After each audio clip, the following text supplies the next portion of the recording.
On va commencer par s'arrêter exceptionnellement sur un hebdomadaire de cette semaine, sur l'hebdomadaire Le Point, qui nous proposait en couverture de tout savoir sur ce qu'on n'ose pas dire, l'immigration, les Roms, les allocations, les mensonges, on allait tout savoir. Effectivement, alors on a ouvert Le Point avec beaucoup de curiosité et on tombait notamment sur un reportage choc en page 58, reportage intitulé « Un mari, trois épouses », avec le témoignage tout à fait exceptionnel et confondant d'une femme de polygame que les journalistes avaient apparemment rencontrée, une femme qui a eu 8 enfants, 5 garçons, 3 filles, Bintou. Et alors on nous décrivait cette femme de polygame au joli visage légèrement scarifié de chaque côté des yeux, et le témoignage était en effet tout à fait impressionnant. Tout à fait impressionnant, sauf que cette femme de polygame, c'est vous, Abdel. Mais oui, ben voilà, Abdel est femme de polygame. Et c'est vous qui avez alors mystifié les journalistes du Point d'une manière absolument incroyable en vous faisant passer au téléphone.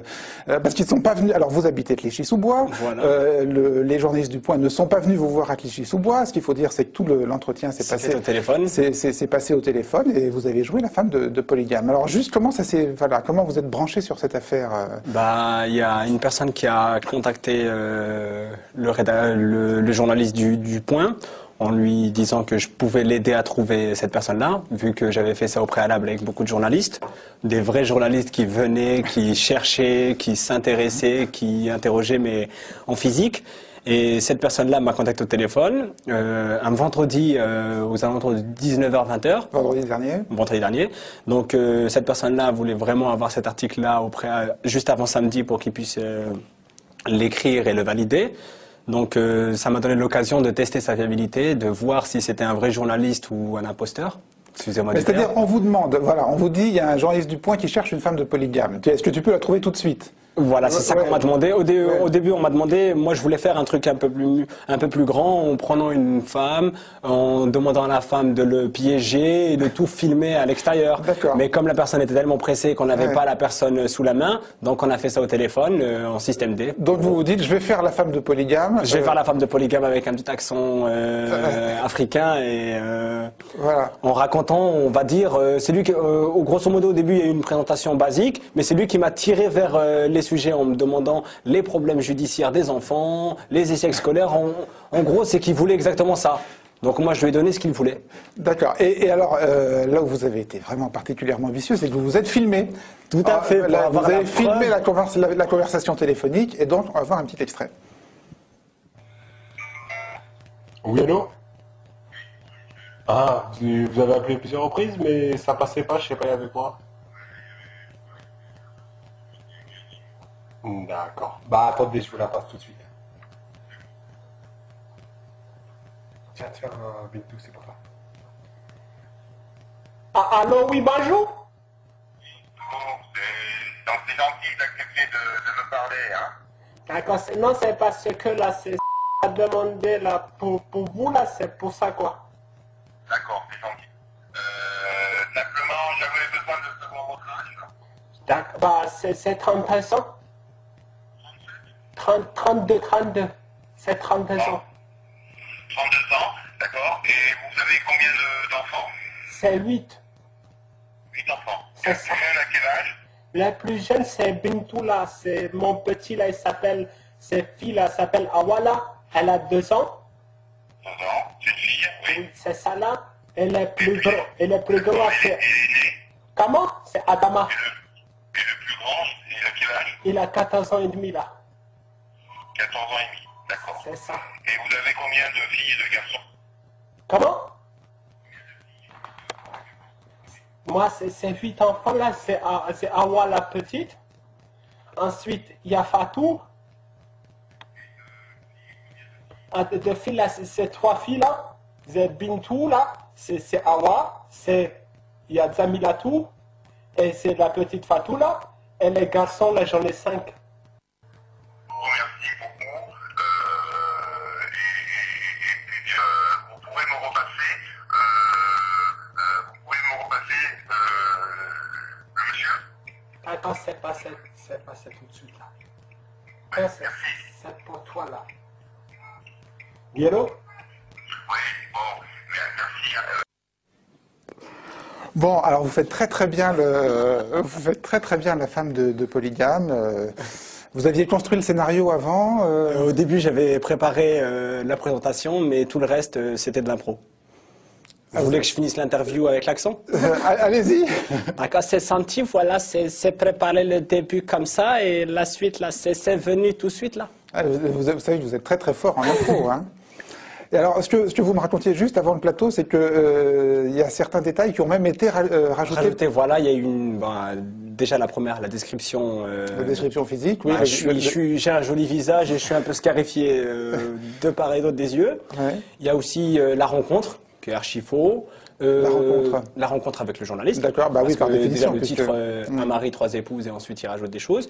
Et oui, en gros, je lui ai donné le fil conducteur. Enfin, il m'a poussé à lui donner le fil conducteur, et par la suite il a argumenté, mais c'était plus ce qu'il voulait paraître qu'il a mis. Pourquoi vous avez fait ça? Bah écoutez, c'est super simple. Je suis originaire de Montfermeil et j'ai grandi à Clichy-sous-Bois. Les médias, on connaît bien depuis 2005. Après les révoltes sociales, parce que les médias aiment bien jouer sur les mots. Émeute, révolte sociale, pour donner une étiquette à une certaine population. J'ai vu des journalistes de mes propres yeux payer des jeunes pour construire l'information. C'est-à-dire ils arrivaient et quand ils étaient présents avec leur caméra pour pouvoir filmer, ils n'avaient pas de substance pour mettre dans leur article. Donc ils payaient pour créer l'information, pour avoir les images en direct et compagnie. Et ça m'avait outré. Par la suite, sur les médias, j'ai analysé un peu ce qui s'est passé entre 2005 et aujourd'hui. L'étiquette qu'on nous a collée n'est pas la même que les autres. C'est-à-dire quand les jeunes de banlieue se sont révoltés, on n'a pas dit que c'était une révolte sociale parce que c'est vraiment une classe sociale qui s'est révoltée entièrement. On a dit que c'était les jeunes racailles qui allaient tout brûler, des émeutiers et compagnie. Mais quand les pompiers allaient manifester sur Paris, on a dit les pompiers sont en colère. Quand les paysans sont allés manifester, on a dit les paysans sont en colère. On n'a pas dit que les paysans sont devenus des racailles, qu'ils allaient tout brûler, qu'ils allaient tout casser et compagnie. Et c'est ça que les médias ont construit autour de la banlieue, c'est qu'ils ont carrément, ils nous ont collé une image. C'est-à-dire quand on parle de banlieue, que ce soit dans le Calvados, dans le sud ou même à Lille, on parle de banlieue, on fait référence directement aux grandes banlieues, aussi bien à la banlieue parisienne que les grands quartiers en France. Et on parle directement de racailles, trafic de drogue, réseau islamiste, pédophilie, polygamie. Viol, les tournantes et compagnie. Et c'est ça qui est alarmant au jour d'aujourd'hui. C'est-à-dire on cherche même plus l'information, c'est qu'on sait déjà quoi mettre. On sait déjà quoi mettre. À l'image de ce journaliste qui avait quasiment déjà écrit son papier avant de faire... En gros, voilà, il n'a pas fait son travail. Pour moi, un vrai journaliste, c'est une personne qui va vérifier ses sources et compagnie. C'est comme si moi, j'allais comparaître à un tribunal et que je disais, voilà, c'est lui. Il faut vérifier tout ça. Si on dit c'est lui, on le condamne directement, la personne, elle va en prison et puis voilà.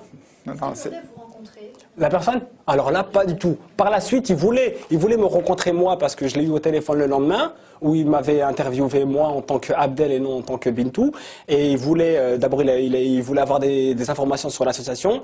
Chose toute bête, j'ai parlé de la démo parce que c'est la première qui m'arrive à la tête. Cette association ne fait pas de parcours scolaire, de suivi scolaire.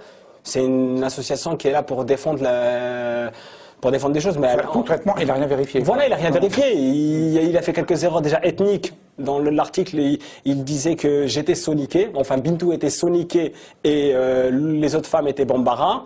Lui, il a marqué solinké. Il a fait une erreur vraiment sur une ethnie. C'est comme si je disais pas français, mais je disais foncé. C'est pareil.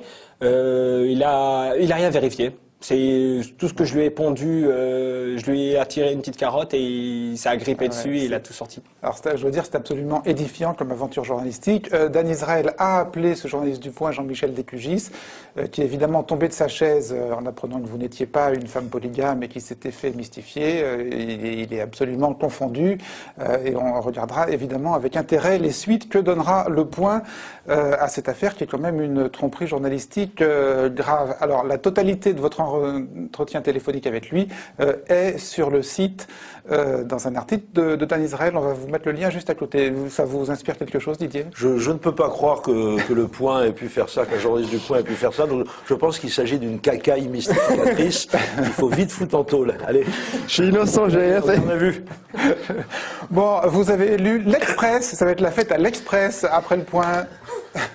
cette semaine. Oui, alors vous savez, chers amis, qu'à Arrêt sur Image, nous prenons toujours la défense des victimes, de la stigmatisation de toutes les victimes. C'est pourquoi je vous recommande chaudement la lecture de l'Express de cette semaine, qui s'interroge en ces termes: pourquoi tant de haine contre ce pauvre Nicolas Sarkozy? C'est vrai que c'est la bonne question à poser en ce moment.